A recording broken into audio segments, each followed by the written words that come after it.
Hey guys, welcome back to The Readers. I hope you are having an amazing day. Let's get right into the stories. The first one is pro-revenge story. Someone suggested I post this story over here. Enjoy. When our first child was born, my husband Jake forced me to quit my job. When our second child was 2, I discovered his affair with a coworker. By then, he had become extremely verbally, emotionally, and sometimes physically abusive. When he shoved our firstborn, Mia, against a wall during one of his rages, I put him out immediately. That was in 2020. "You can't just kick me out of my own house!" Jake had shouted, his face red with anger. "Watch me," I replied, standing my ground while shielding the kids behind me. "You crossed a line today." I couldn't afford daycare to work and had no family support nearby. Jake refused to give me any money to take care of the kids. "The courts haven't ordered me to give you a dime," he sneered during one of our confrontations in the driveway. "Figure it out yourself, Sarah." He lied to the bank and had my accounts frozen and even assaulted me when I filed for default in the divorce, grabbing my arm so hard it left bruises when I tried to walk away from an argument. The judge finally ordered him to pay child and spousal support 6 months after I kicked him out. It was $2,562 a month. He refused to pay it until the garnishment kicked in, and by then he was $6,000 behind in support. I used that to get permission to move away. "You can't take my kids," he had protested during the hearing. "Mr. Davis," the judge had replied sternly, "perhaps if you had shown more financial responsibility toward your children, we wouldn't be here discussing this matter." I remarried a year after the divorce to Daniel, who had been my rock through everything. I checked the court docs, and there was a little box that said spousal support stopped upon remarriage if that box was checked. It wasn't checked, so I figured I was good. Instead of filing for Jake's retirement, I just took that year of spousal support, about $12,000, and left it alone. Spousal support was only ordered for 2 years anyway. In 2023, Jake filed for sole custody of the kids out of nowhere. "I can provide a more stable environment," he claimed during our first mediation session, looking smug in his expensive suit. "By stable, do you mean the same environment where you pushed your daughter into a wall?" I countered. That was when he found out I had remarried and he had paid spousal support to me during the first year of my marriage. "You've been stealing from me," he shouted across the table. I told him I took that money instead of filing for my share of his retirement.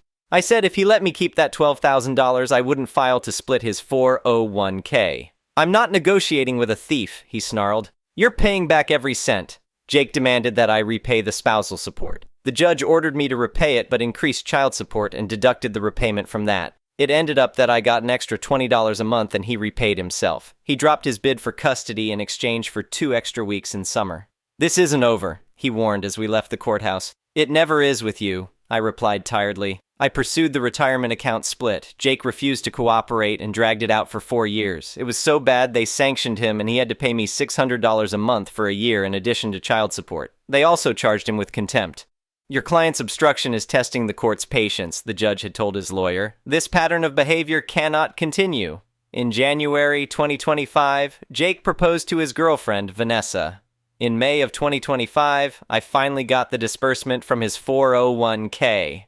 I won't say how much it was, but it was about 4 times the amount of spousal support overpayment. I had no idea it would be that much. I had thought it would be around $12,000, which is why I thought keeping that year of spousal and not filing for his retirement account was a fair trade. Had he not tried to take the kids from me, I never would have filed to split the account. Play stupid games, win stupid prizes. Vanessa emailed me recently and told me it is my fault Jake won't marry her because I cleaned out his retirement account. "You had no right to steal Jake's money," her email read. "He worked hard for that retirement and now our wedding is on hold because of your greed." I called her to set the record straight.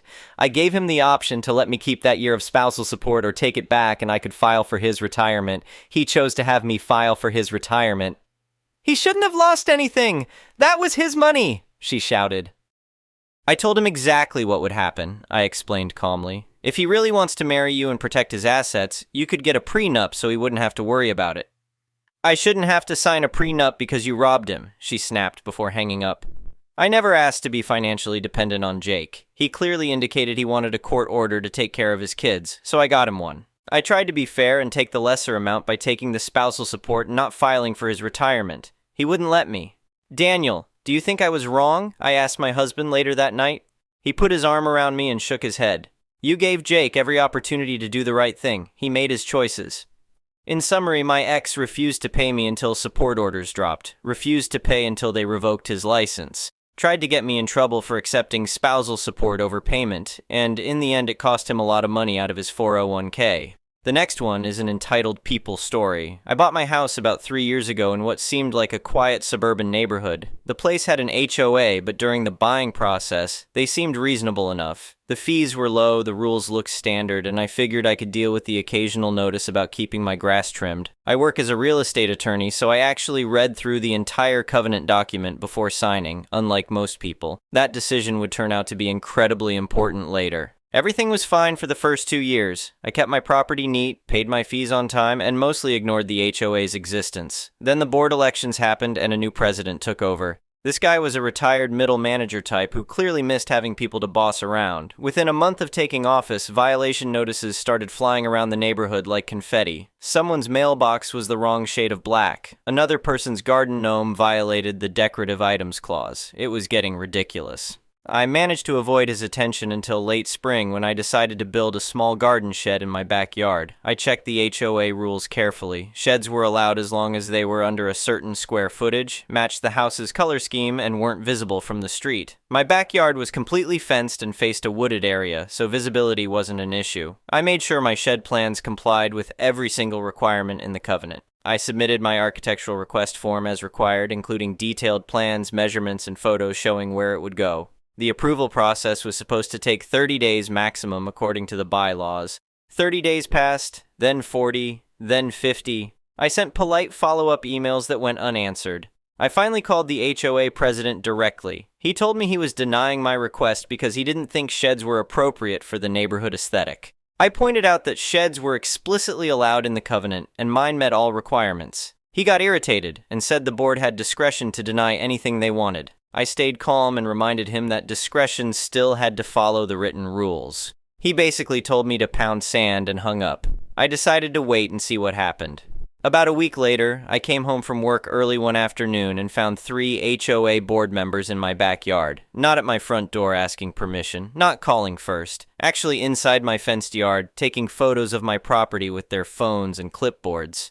The gate was open, and they were just wandering around like they owned the place. I walked into the backyard and asked what they were doing. The president barely looked up from his clipboard before telling me they were conducting a property inspection. I asked if they had permission to be there. He actually laughed and said the HOA covenant gave them the right to inspect properties to ensure compliance. I asked him to show me where exactly it said that. He got red in the face and told me to check section 12 or something, waving his hand dismissively. Here's where my legal training kicked in. I knew that covenant inside and out, and there was absolutely no provision allowing the HOA to enter private property without permission or notice. What the covenant actually said was that violations visible from common areas or streets could be documented and cited. It said nothing about entering yards. I told them they were trespassing and needed to leave immediately. The president puffed up and said I was being difficult and uncooperative. He said that if I had nothing to hide, I shouldn't have a problem with them looking around. The other 2 board members just stood there looking uncomfortable. I repeated that they were trespassing and gave them one more chance to leave.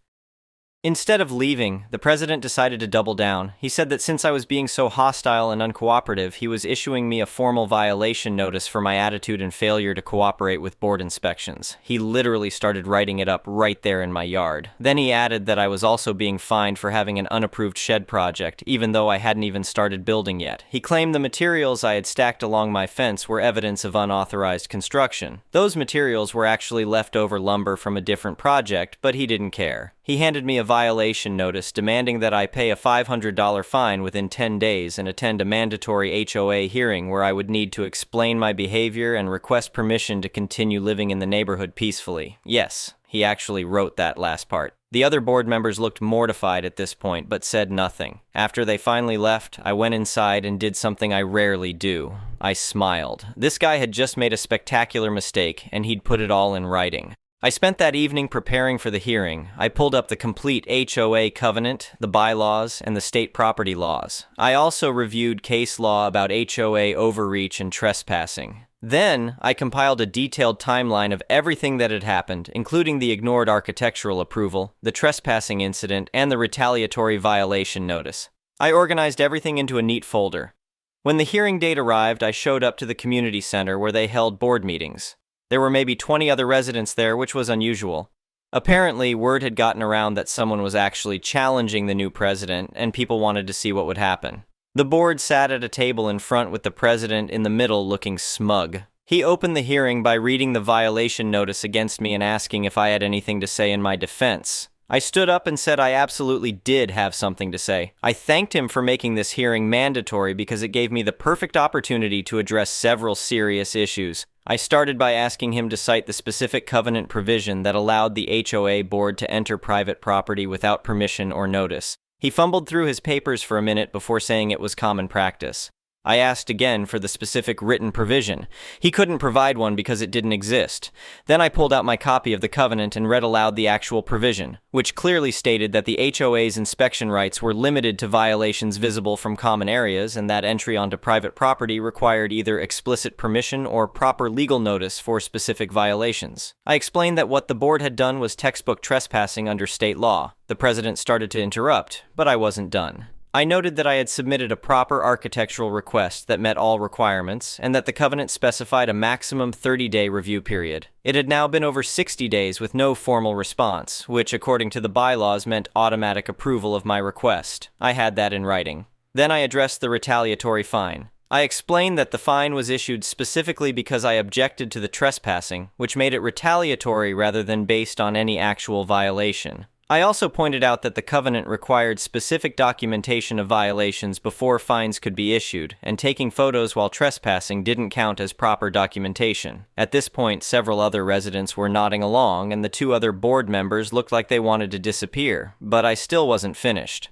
I pulled out the violation notice and read aloud the part where it demanded I request permission to continue living in the neighborhood peacefully. I said I was happy to comply with that request right now. I formally requested permission to continue living in my home peacefully without harassment, trespassing, or retaliatory actions from the HOA board. Then I added that since we were all here discussing permissions, I wanted to formally request that the board provide written documentation showing their permission to enter my property without my consent. I also requested written documentation of any covenant provision that allowed them to deny a compliant architectural request beyond the 30-day review period. I gave them 10 days to provide these documents, exactly the same time frame they'd given me to pay the bogus fine. The room was completely silent. The president's face had gone from smug to pale. One of the other board members actually spoke up and said maybe they should table this discussion and review the covenant more carefully. The president tried to argue, but the third board member agreed that they needed to reconsider. I wasn't quite done, though. I mentioned that I'd prepared a comprehensive legal memo documenting all the covenant violations, trespassing incidents, and procedural failures I'd observed. I'd be happy to share it with any residents who were interested in understanding their actual rights versus what they've been told. I also noted that if the HOA wanted to pursue the violation notice against me, I'd be happy to see them in court where we could discuss everything in front of a judge. Several residents immediately asked for copies of my memo. The president tried to shut down the meeting, but people were already crowding around me asking questions about other questionable fines and violations they'd received. It turned out I wasn't the only one who'd been dealing with this guy's power trip. Within a week, I received a formal letter from the HOA. The violation notice was withdrawn. My architectural request was approved. The board issued a formal apology for entering my property without permission. The letter was signed by all 3 board members, but the story gets better. 2 months later, there was a special election to recall the president. Apparently enough, residents had gotten fed up with the harassment and overreach. The vote wasn't even close. He was out, and 2 new board members who actually understood the covenant were elected. I built my shed exactly as I'd planned. It's perfect for storing my lawn equipment and gardening tools. Every time I look at it, I remember the expression on that president's face when he realized he'd picked a fight with someone who actually knew the rules better than he did. The new board is much more reasonable. They follow the actual covenant instead of making up rules as they go along. And I've never had another surprise visit to my backyard. Funny how that works when people actually follow the law. The best part is that I never had to sue anyone or make threats. I just did exactly what the president demanded. I showed up to the hearing, made my case, and formally requested permission to live peacefully. He wrote the rules of engagement himself, and I simply played by them. Sometimes malicious compliance is just giving people exactly what they asked for and letting them realize how badly they messed up. The next one is a petty revenge story. After reading a lot of these stories recently, I, 19F at the time, remembered a petty revenge story of mine. This happened over a year ago, so sorry if the dialogue isn't perfect. During the pandemic, my family often got takeout from many of our local restaurants to support small businesses that might be struggling. Usually we would just order online or call, but this time my dad had a coupon for Uber Eats, so we ordered through the app and scheduled for pickup. When I got to the restaurant, they appeared to be a lot busier than normal, with several people coming and going to get their orders. When I got to the front of the line to ask about my order, they couldn't find it. I was asked a few questions about the order number and what name it could be under. Wasn't sure if my dad had used his name, my mom's name, etc. In order to not hold up the line, I told the server I would step outside for a few minutes to call my dad for answers. I came back inside and the server I had talked to waved me over. It was definitely me he was motioning at since we made eye contact. The hostess was currently busy talking to someone else and there was a line of people waiting to order from her. I started telling the server the information he needed to find my order when suddenly a male Karen cleared his throat next to me. I hadn't noticed that he had followed me over from the back of the line. I thought maybe the server was motioning to this guy instead of me, and I said, "Oh, sorry, you go first," to which he quickly snapped back, "I will, since I was here before you." The server let out one of those shocked, breathy laughs and said, "No, actually I was helping this young lady first." Male Karen, MK, raised his voice a little. "Excuse me. Did you not see her walk into the store after I was waiting in line for 3 minutes already? I just want my order taken." The server ignored MK, and I continued telling him which order to look for. We then found out that my order somehow didn't make it into the system because of some glitch in the Uber Eats app. MK impatiently mumbled, "Great, you're done now, me." The server said, "I'm sorry, sir, we'll need a couple more minutes. West_Coast_Girl12 will have to replace the order." I panicked because I couldn't remember exactly what my other family members had ordered. I asked if it was alright to step back outside and call my dad again to ask what was ordered. The server just smirked and said, "No, it's alright, stay right here and take your time." He seemed to be encouraging me to mess with MK, so I did. I took another 5 minutes to call my dad, place the order and go over every single item twice to make sure it was all accounted for, and went to go sit in the waiting area. MK, who at this point had a vein on his forehead looking like it was about to burst, said, "Finally." The server asked how he could help MK, to which he gritted his teeth and said, "I would like to place my order." The server politely replied, "I'm sorry, I only help with online orders. If you'd like to place an order to go, please see the hostess." Then motioned over to the line that had grown since he had stepped out of it nearly 10 minutes ago. MK aggressively sighed, "Fine, I'll take my business elsewhere," and stormed out. The server looked over at me and we both giggled after MK left. Apparently, he regularly called to complain about orders and the staff were tired of dealing with him all the time. The next one is a malicious compliance story. In light of all the generic AI slop trash this sub has been flooded with, I figured I'd give my MC story that I've been holding on to for a while. It's been many years since I worked for the company this relates to. But if you have any knowledge of the industry, then you know it's an acronym for My Ride. Being a private ambulance company, they acquired the contract to provide transport of patients to the hospital when they call 911. The city-county pays a flat rate in the contract to make sure that an ambulance responds and arrives on scene within 8 minutes and 59 seconds from the time of dispatch. On top of that, our company was allowed to bill the patient's insurance for the transportation and cost of treatment.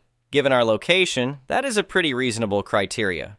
Per the contract, we were allowed to have 10% of our response times to be what was called late response, meaning we arrived on scene 9 minutes or later. This on-time versus late ratio was what we called compliance. 98% compliance were golden, 89% compliance. Emails started going out and phones started ringing.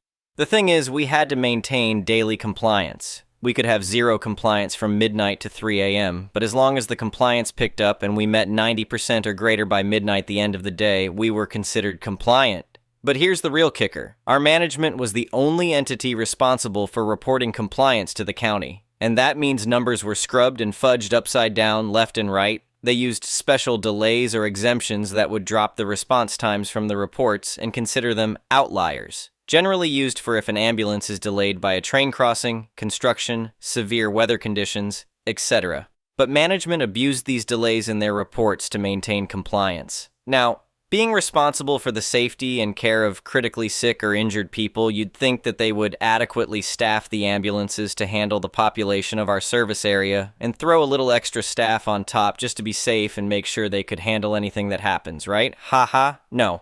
They're trying to make money. If they can maintain compliance with less people, they did it. Hell, even if they couldn't make compliance, they'd use the delay exemptions to make it look like they were compliant. But it's not like anyone was auditing them anyways, we were simply understaffed. We constantly ran at what's called level 0, in which the level refers to the number of ambulances available to respond to calls. If corporate had their way, if you could run a level 0 constantly and still make compliance, we would be operating at peak efficiency, and the shareholders were happy. We were pressured to unsafely blow through stop signs and red lights, drive faster than reasonably necessary. Hell, even our supervisor taught us the trick of using the cruise control to bypass the speed limiter on our trucks.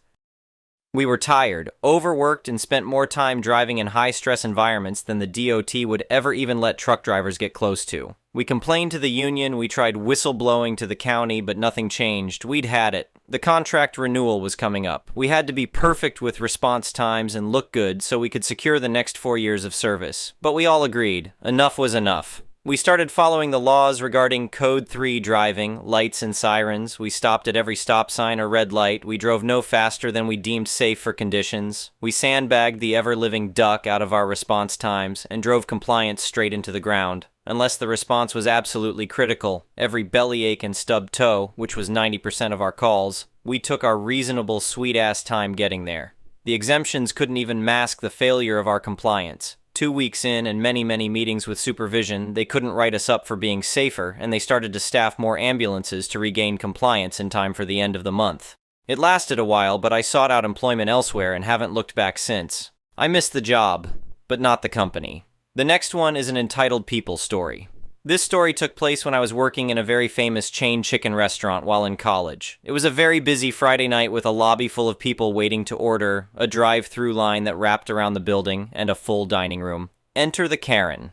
She ordered a large family-sized bucket of chicken with all the typical containers of sides such as mashed potatoes and biscuits, etc.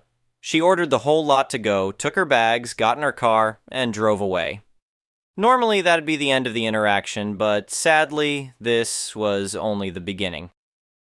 About an hour later, the restaurant's phone rang, and I, being the shift supervisor, answered the phone. It's the large meal Karen on the other end of the phone. She immediately launched into a shrieking tirade about how her food was ice cold and soggy when she got home.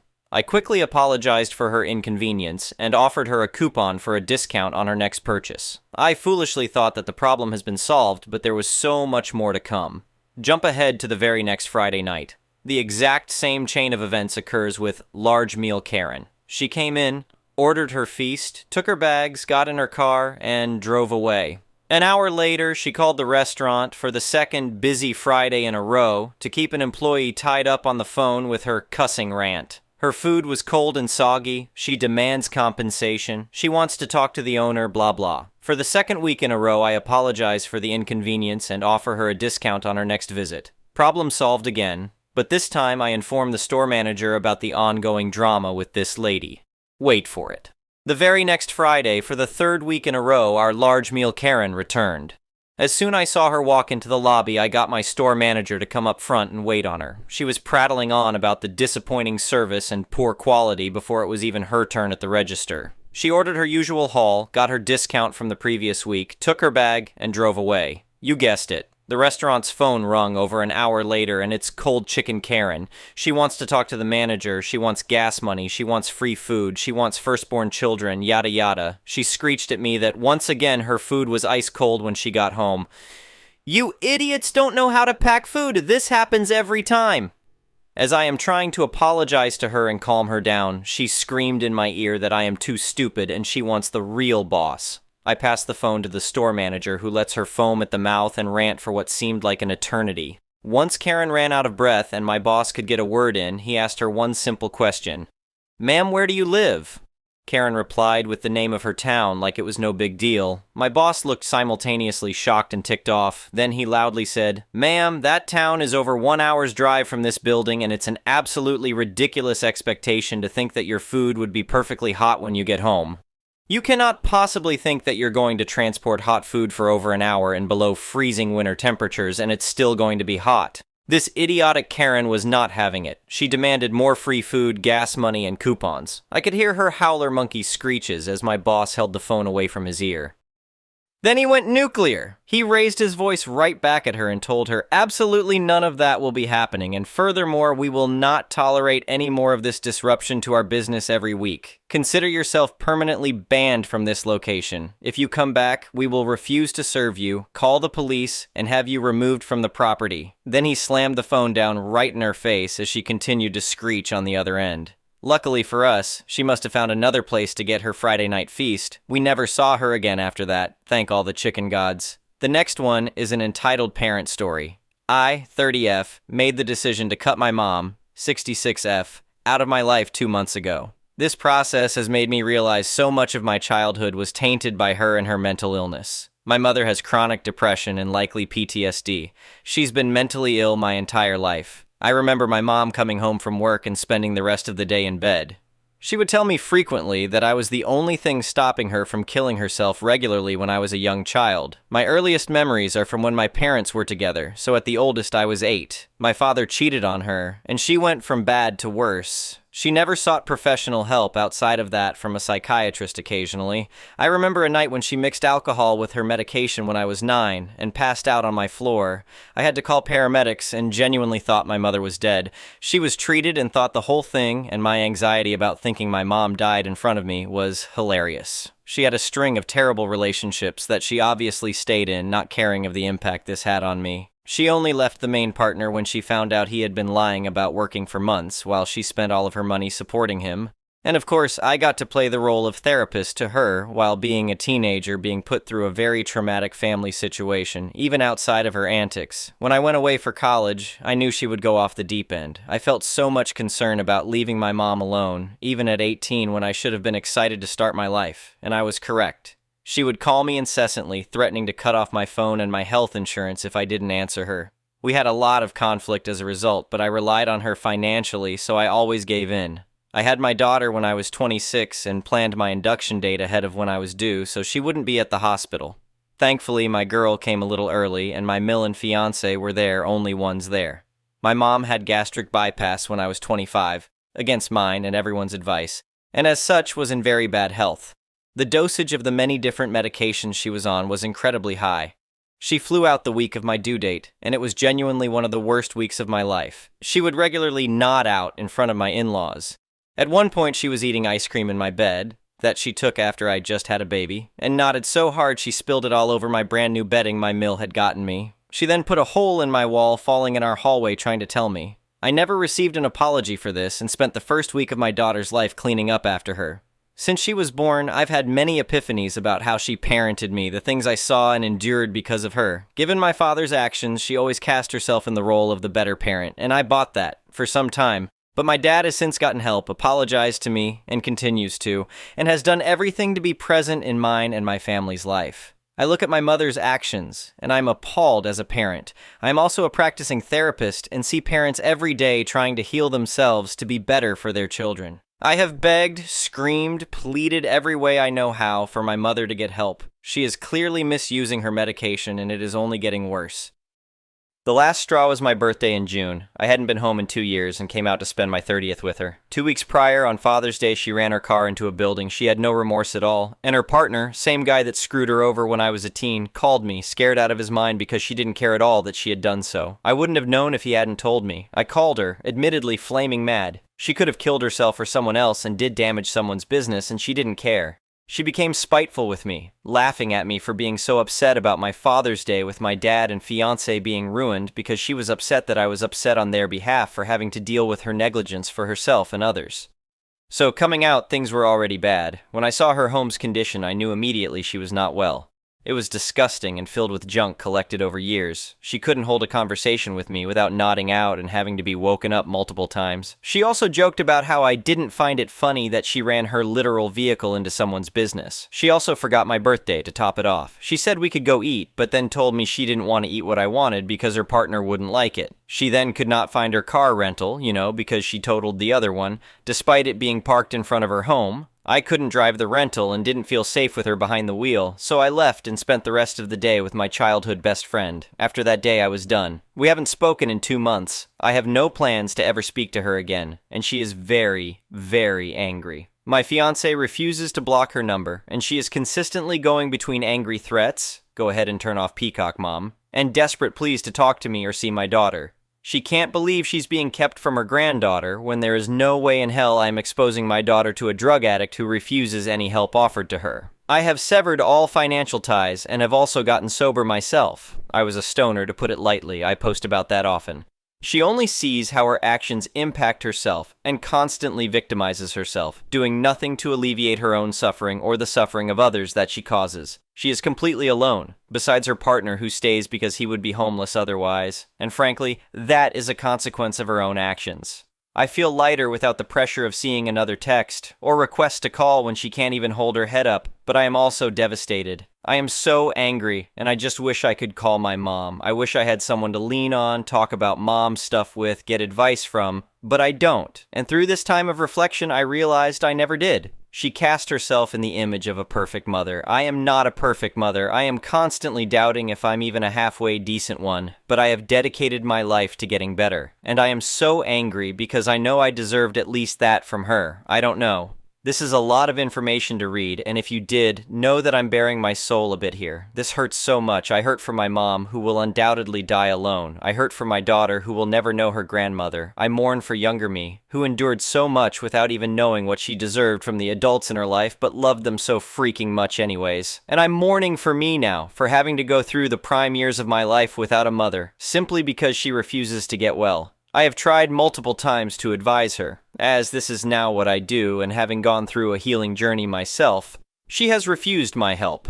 Maybe she'll attend a few sessions, and then she finds reasons to stop. Now she is addicted to drugs that would require a medical detox at 66 years of age. It is beyond helping at this point, and I will no longer make myself endure the pain of watching her finally kill herself, like she always wanted to do. It's the realization that I wasn't enough for her. The professional in me knows it's her illness. The mother in me is angry as hell. The daughter in me is incredibly hurt, and I just don't know what to do with all of it, besides give it time and wait for the inevitable phone call that she's gone. Thank you for reading if you did.